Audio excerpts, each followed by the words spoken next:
2026 T20 world cup లో Bharat history create చేసింది. మూడోసారి కప్పుని గెలుచుకొని చరిత్ర తిరగరాసింది.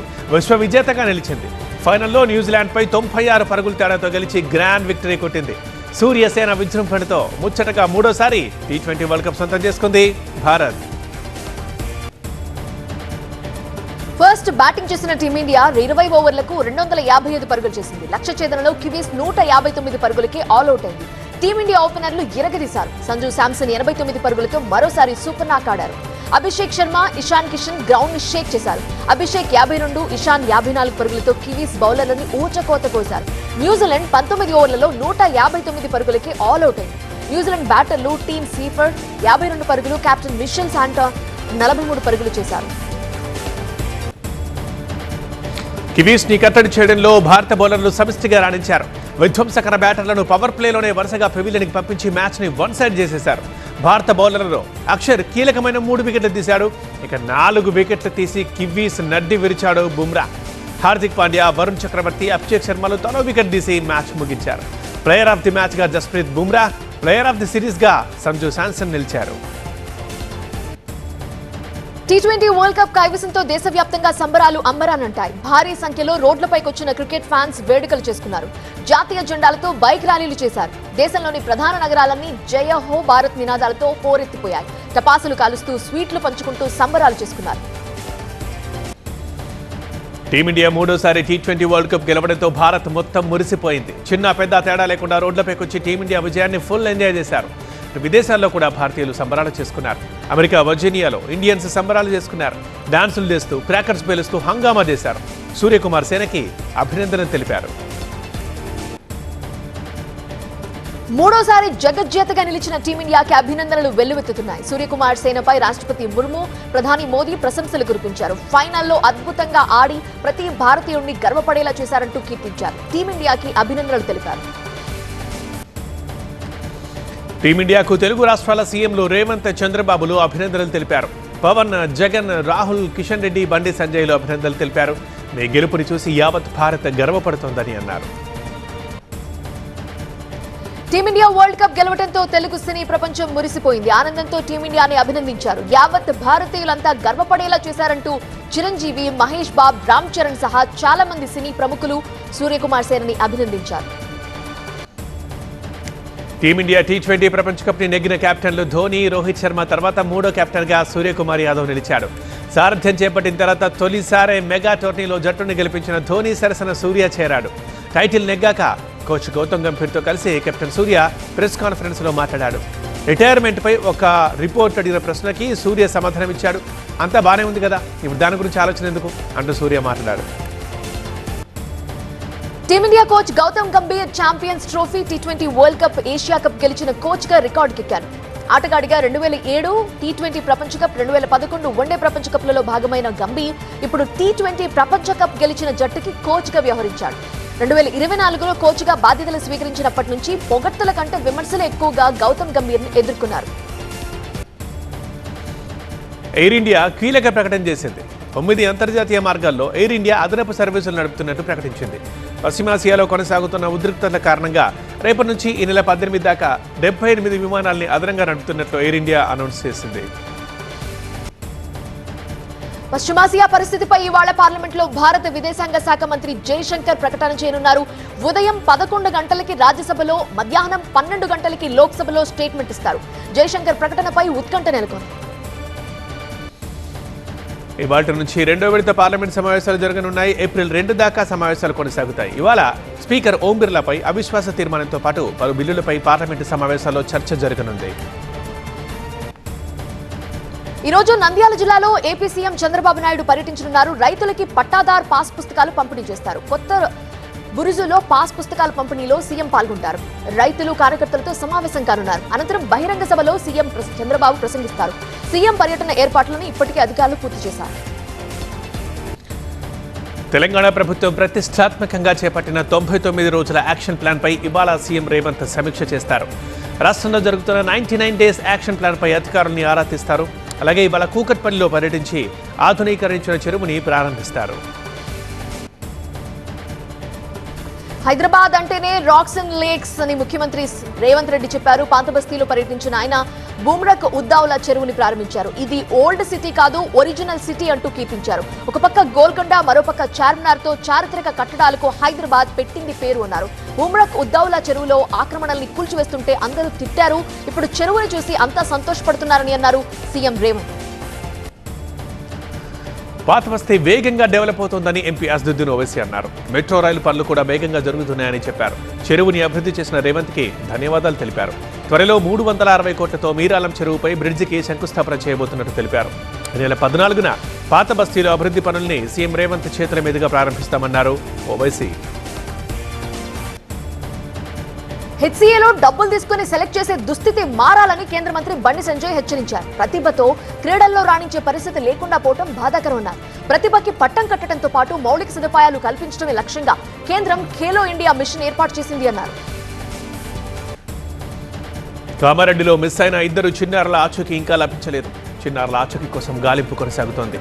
ఈ నెల 6న ఇంటి నుంచి బయటకెళ్లిన చిన్నారులు సింహాద్రి, విజయ్ కనిపించకుండా పోవడంతో కుటుంబ సభ్యులు ఆందోళన పడుతున్నారు. పోలీసులు గాలిస్తున్నారు.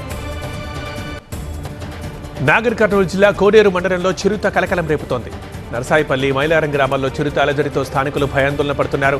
రైతులు అలర్ట్గా ఉండాలని ఫారెస్ట్ అధికారులు అలర్ట్ చేశారు. బెంగాల్లో సీఈసీ జ్ఞానేష్ కుమార్ బృందం పర్యటిస్తోంది. 3 రోజుల పాటు బెంగాల్లో సీఈసీ బృందం పర్యటించనుంది. పార్టీలు, అధికారులు, పోలీసులతో భేటీ కానుంది. నిన్న కోల్కతా ఎయిర్పోర్ట్ దగ్గర సీఈసీకి నిరసన సెగ తగిలింది. నల్ల జెండాలతో స్థానికులు నిరసన తెలిపారు. శ్రీ సత్యసాయి జిల్లా కదిరి లక్ష్మీ నరసింహస్వామి బ్రహ్మోత్సవాలు కన్నుల పండుగగా జరుగుతున్నాయి. ప్రజా గరుడుడిపై అలంకృతుడైన శ్రీవారు తిరుమల వీధుల్లో ప్రజలకు దర్శనమిచ్చారు. భక్తులు పెద్ద సంఖ్యలో ఈ ఉత్సవంలో పాల్గొన్నారు. ఇవాళ స్వామివారు గజవాహన సేవలో భక్తులకు దర్శనమివ్వనున్నారు. పెద్దపల్లి జిల్లా సుల్తానాబాద్ మున్సిపాలిటీ చైర్పర్సన్ గా బిరుదు రాధాకృష్ణ బాధ్యతలు స్వీకరించారు. పెద్దపల్లి ఎమ్మెల్యే చింతకుంట విజయ రమణారావుతో కలిసి చైర్మన్ కార్యాలయంలో ప్రత్యేకంగా పూజలు నిర్వహించారు. పాలక వర్గం సమక్షంలో రాధాకృష్ణ బాధ్యతలు స్వీకరించారు. రంగారెడ్డి జిల్లా ఫరూక్ నగర్ మండలం నాగులపల్లిలో మహిళా దినోత్సవం సందర్భంగా హెరిటేజ్ సంస్థ ఏర్పాటు చేసిన కార్యక్రమంలో ఏపీ సీఎం సతీమణి నారా భువనేశ్వరి పాల్గొన్నారు.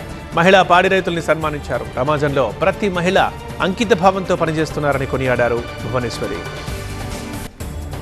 మేడ్చల్ జిల్లా జగద్గిరిగుట్ట పోలీస్ స్టేషన్ పరిధిలో రోడ్డు ప్రమాదం జరిగింది. రోడ్డు దాటుతున్న జక్కుల మోహన్ అనే వ్యక్తిని ఆర్టీసీ బస్సు ఢీకొట్టింది. ప్రమాదంలో అతను అక్కడికక్కడే చనిపోయాడు. విజయకీలాద్రిపై హనుమాన్ ప్రాణప్రతిష్ఠ కన్నుల పండుగగా సాగింది. చెనిజేరు స్వామి పర్యవేక్షణలో చతుస్థానార్చన, హవనం, పూర్ణాహుతి అనంతరం హనుమాన్ ప్రాణప్రతిష్ఠ చేశారు. ఈ వేడుకకు మైహోం అధినేత జూపల్లి రామేశ్వరరావు దంపతులు హాజరై పూజలు చేశారు. పల్నాడు జిల్లా సత్తెనపల్లి మండలం లక్కరాజు గార్లపాడులో శ్రీ పంచ పట్టాభిరామస్వామి, శ్రీ కాశీ అన్నపూర్ణ, విశాలాక్షి సమేత విశ్వేశ్వర స్వామి దేవాలయాల శంకుస్థాపన జరిగింది. సత్తెనపల్లి ఎమ్మెల్యే కన్నా లక్ష్మీనారాయణ, పెదకూరపాడు ఎమ్మెల్యే భాష్యం ప్రవీణ్, ఎంపీ శ్రీకృష్ణదేవరాయలు, గురజాల ఎమ్మెల్యే ఎరపతినేని శ్రీనివాసరావు కుమారుడు నిఖిల్ పాల్గొన్నారు. 2 శతాబ్దాల కాలం నాటి సీతారామ లక్ష్మణుల పురాతన నాణాన్ని ఎరపతినేని నిఖిల్ విరాళంగా అందించారు. కన్నుల పండుగ సాగిన ఈ కార్యక్రమంలో ప్రత్యేక పూజలు చేశారు. ఆగ్రాలో భారీ డ్రగ్స్ తయారీ కేంద్రాన్ని తెలంగాణ ఈగల్ టీం గుర్తించింది. 10 కిలోల మెపిడ్రిన్ డ్రగ్తో పాటు 1000 లీటర్ల ముడి పదార్థాలు స్వాధీనం చేసుకున్నారు. డ్రగ్స్ తయారు చేస్తున్న 5గురిని ఆగ్రా పోలీసులకు తెలంగాణ ఈగల్ టీం అప్పగించింది. డ్రగ్స్ కోసం వినియోగించే ముడి పదార్థాల్ని హైదరాబాద్ నుంచి ముఠా దిగుమతి చేసుకుంటున్నట్లు గుర్తించారు.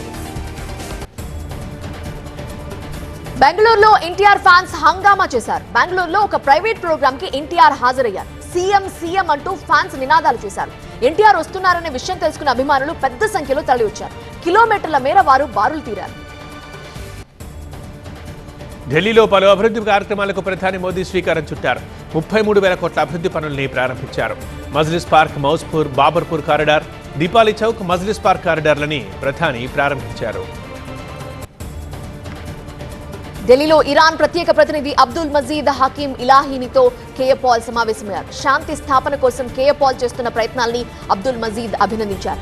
ఇరాన్ శాంతిని కోరుకుంటోంది, యుద్ధాన్ని కాదు అన్నారు. యుద్ధం వల్ల అమాయకుల ప్రజల ప్రాణాలు కోల్పోతున్నారని ఇరాన్ ప్రత్యేక ప్రతినిధి అబ్దుల్ మజీద్ అన్నారు.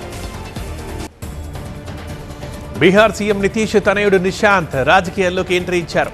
జేడీయూ పెద్దల సమక్షంలో ఆయన పార్టీ కండువా కప్పుకున్నారు. పాట్నాలో జరిగిన ఈ కార్యక్రమానికి అభిమానులు వేలాదిగా తరలివచ్చారు. కార్యకర్తలు తనపై పెట్టిన నమ్మకాన్ని కాపాడుకుంటారని అన్నారు.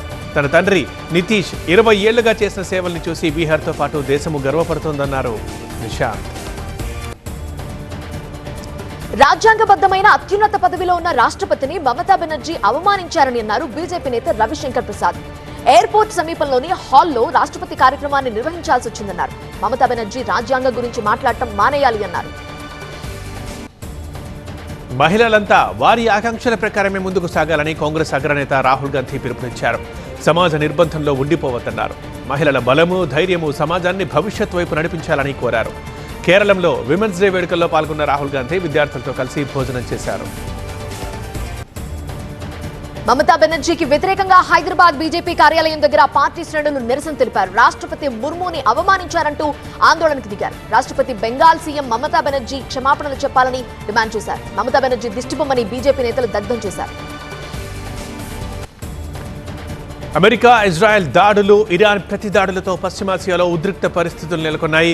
గల్ఫ్ దేశాల్లో నివసిస్తున్న యుద్ధ పరిణామాలతో అక్కడ చిక్కుకుపోయిన భారత పౌరుల భద్రతపై ఆందోళన వ్యక్తమవుతోంది. అయితే గల్ఫ్ దేశాల నుంచి 52,000 మందికి పైగా భారతీయులు ఇప్పటికే స్వదేశానికి చేరుకున్నట్లు విదేశాంగ శాఖ ప్రకటించింది. మల్టీప్లెక్స్ బిజినెస్ లో అల్లు అర్జున్ దూసిపోతున్నారు. అమీర్పేట్లోని ఏఏఏ తరువాత కోకాపేట్లో అల్లు సినిమాస్ పేరుతో మార్చి 12న తెలంగాణ సీఎం రేవంత్ రెడ్డి చేతుల మీదుగా మల్టీప్లెక్స్ ఓపెనింగ్ జరగబోతోంది. 75 అడుగుల భారీ డాల్బీ స్క్రీన్ తో మొత్తం 5 luxury screens, ultra premium seating ఉండబోతోంది. తెలుగు ఫిల్మ్ డైరెక్టర్స్ అసోసియేషన్ కొత్త అధ్యక్షుడిగా ప్రముఖ సినీ దర్శకుడు విఎన్ ఆదిత్య ఘన విజయం సాధించారు. తాజాగా జరిగిన అసోసియేషన్ ఎన్నికల్లో ఆయన నేతృత్వంలోని ప్యానెల్ ఏకంగా 18 స్థానాలకు గాను 16 స్థానాలు కైవసం చేసుకుని ప్రపంచం సృష్టించింది. టాలీవుడ్ లో వరుసగా యంగ్ హీరోస్ వివాహ బంధంలోకి అడుగుపెడుతున్నారు. ఇప్పటికే విజయ్ దేవరకొండ, అల్లు శిరీష్ పెళ్లి చేసుకున్నారు. మరొక హీరో తన బ్యాచులర్ లైఫ్ కి గుడ్ బై చెప్పడానికి రెడీ అయ్యారు. తాజాగా తన కుటుంబ సభ్యులు, అత్యంత సన్నిహితుల సమక్షంలో బెల్లంకొండ శ్రీనివాస్, కావ్య నిశ్చితార్థ వేడుక జరిగింది. తెలుగు సినీ and TV junior artist union కొత్త కమిటీ ఎన్నికల్లో వల్లభనేని అనిల్ కుమార్ నేతృత్వంలోని ప్యానెల్ ఘన విజయం సాధించింది. ఈ ఎన్నికల ద్వారా యూనియన్ నూతన అధ్యక్షుడిగా అనిల్ కుమార్ వల్లభనేని బాధ్యతలు చేపట్టనున్నారు. ఆయనతో పాటు కీలక పదవులైన ప్రధాన కార్యదర్శిగా పి రవి, ట్రెజరర్ గా రవీందర్ గెలుపొందారు.